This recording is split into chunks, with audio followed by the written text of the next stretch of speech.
आज उसके पास एक मौका था। वो डिम्पल को अपने साथ इस बारिश में राजपथ घुमाना चाहता था। वो उसे दिल्ली दिखाना चाहता था। चमनलाल को देने के लिए उसने पहले से ही बहाना सोच रखा था। बस जल्दी से वो ये डिलीवरी देकर सीधे डिम्पल के पास ही जाने वाला था। उसने होटल ब्लूमिंग नाइट के बाहर मोटर बाइक पार्क की और सीधे होटल के अंदर चला गया।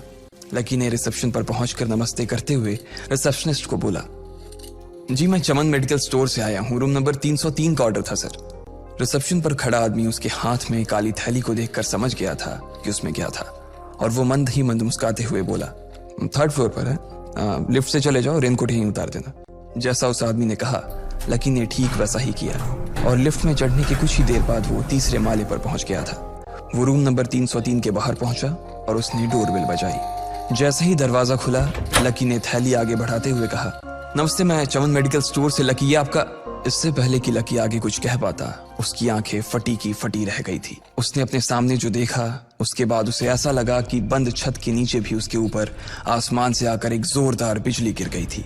उसके सामने एक लड़की खड़ी थी। वो लड़की और कोई नहीं बल्कि उसकी गर्लफ्रेंड डिम्पल ही थी। उसने एक पर्पल कलर का नाइट गाउन पहन रखा था। उसके काले घने बाल गीले थे और उसने उन्हें अपने कंधे पर फैला रखा था।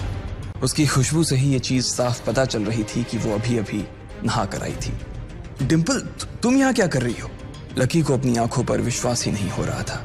उसने 2 बार अपनी पलकें झपका कर देखा, लेकिन दोनों बार ही उसे अपने सामने डिम्पल ही नजर आई। तुम यहाँ क्या मेरा पीछा करते हुए आए हो लकी? डिम्पल ने उल्टा उसी के ऊपर पलटवार करते हुए कहा। लकी को देखकर उसके दिल की धड़कन भी तेज हो गई थी। उसे उम्मीद नहीं थी कि लकी यहाँ आ जाएगा। उसने ना तो सुबह से उसे फोन किया था और ना ही उसके मैसेज का कोई जवाब दिया था। वो अपने मन में सोचकर बैठी थी कि वो अगले दिन खुद ही उससे मिलकर बोल देगी कि उसकी तबीयत खराब थी।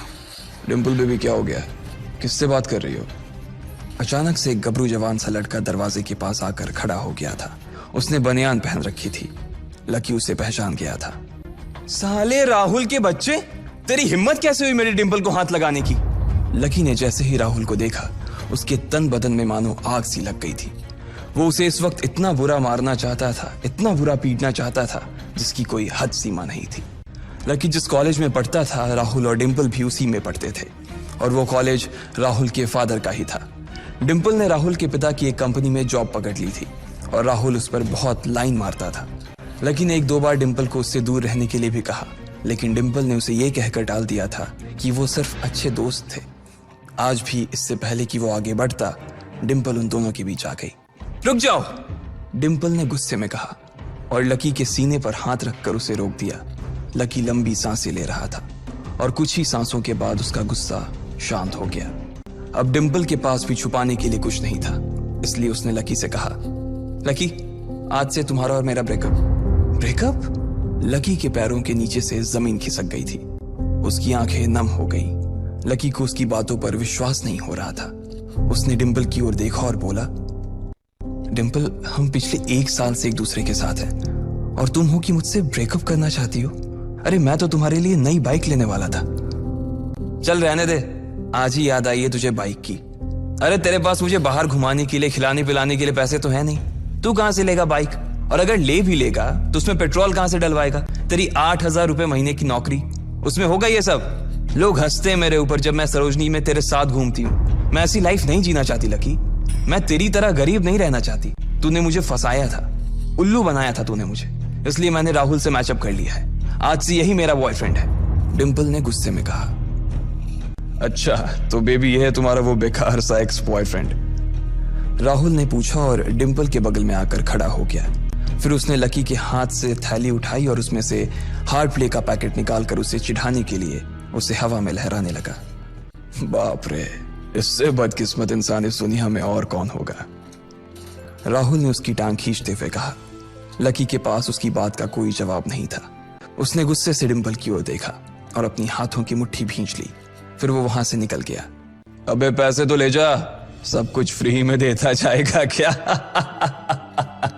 राहुल ने जोर से ठहाके लगाते हुए कहा, लेकिन लकी बिना उसकी बात सुनते ही निकल गया। उसके दिमाग में डिम्पल के कहे शब्द गूंज रहे थे। उसने कभी सपने में नहीं सोचा था कि डिम्पल उसके साथ कुछ ऐसा भी कर सकती थी। जिस इंसान के लिए वो इतना कुछ करना चाह रहा था उसे उसकी कोई कदर ही नहीं थी। लकी इतना हताश हो गया था कि बुरी तरह से रोने लगा।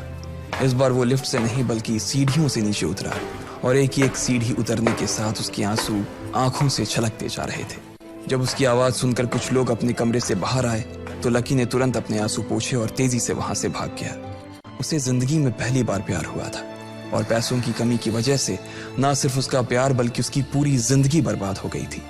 लकी जैसे ही बाहर आया तो उसने देखा कि बाहर अंधेरा हो गया था। आसमान में तेज बिजली कड़की और बारिश जो थमी थी एकाएक फिर से झमाझम बरसने लगी। ये देख लकी के थमे हुए आंसू एक बार फिर से छलक गए। उसका दिल बुरी तरह से टूट चुका था, लेकिन उसे इस बात की खुशी भी हो रही